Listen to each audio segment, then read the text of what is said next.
Yeah, so good to be here at Realm, hanging in your new winery and looking at some of your amazing vineyards in Stag's Leap AVA. So, guys, tell me a little bit your impression of the 2019 vintage. After crushing it in 18, you had a 100-point wine, Moon Racer. We haven't tasted the wines yet, but what's your impression of 19 after making such great 18s? We hope to do better, James. One, perhaps we can do two this time. So who knows? Now it's been two great vintage back to back. For us, I think you can think about 12, 13.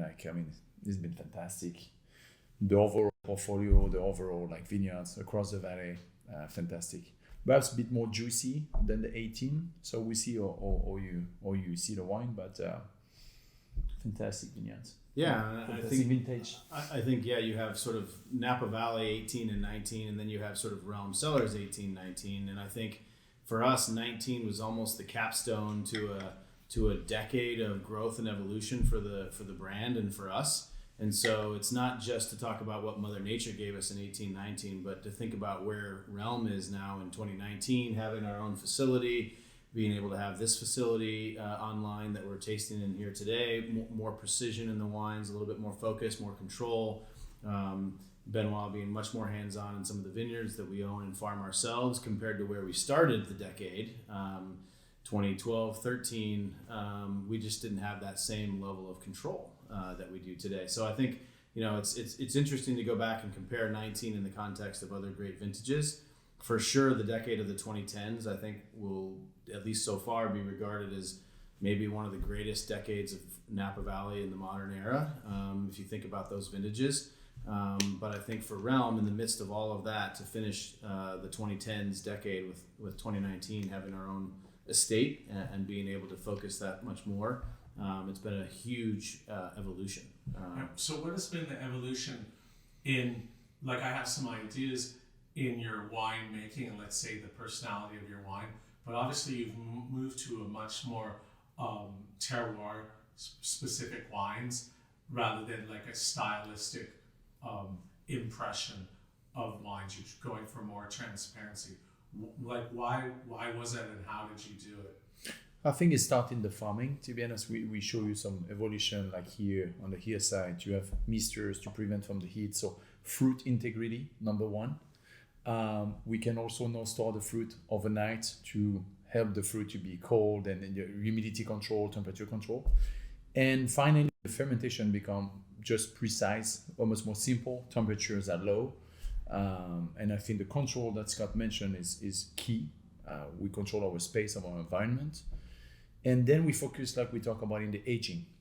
So the right choice of the barrels, the right condition for the barrels, the cave, the cellar, the temperature, the humidity, the importance of concrete for us, the amphora. So different tools and focusing on that aging and non-racking, less racking actually in 19, much more or less than what we were doing. 2012. Yeah. All that, you add all those little details, and I think that's somehow where we are. And the other way to say that is we've gotten older and hopefully we've gotten a little wiser. I think if you go back to 2012, I felt like we had a lot to prove. Most importantly to ourselves, but we didn't own any vineyards. We're making wine in somebody else's facility. We'd go and meet with the grower. And Benoit wanted to talk about farming, and the grower just wanted to talk about getting paid from last year's harvest, because that's where we were. I mean, we were really struggling. And so we've come a long way since those days, but I think we've gotten, every year, I think that we kind of refine the approach. And so I think we'll sit here 10 years from now, I hope, and Benoit's hair will be growing back.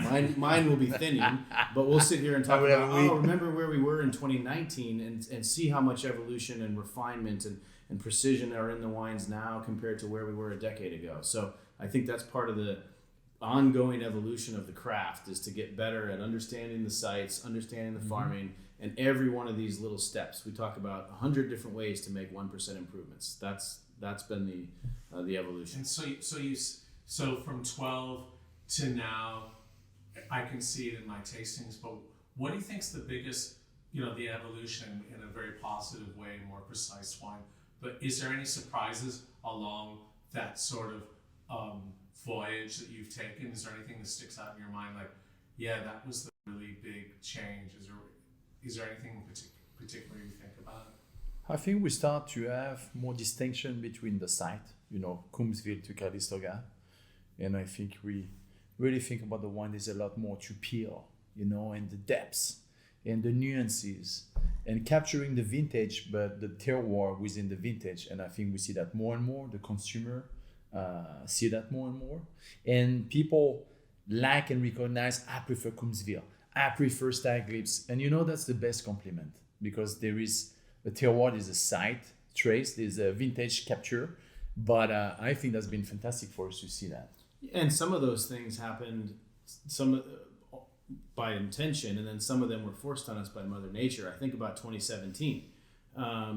We had half the vineyard picked from Tokelon, our lots from Beckstoffer Tokelon in 17. It was the early half of the picks, not the later half. And so October 17th, I think, or whenever the fires hit.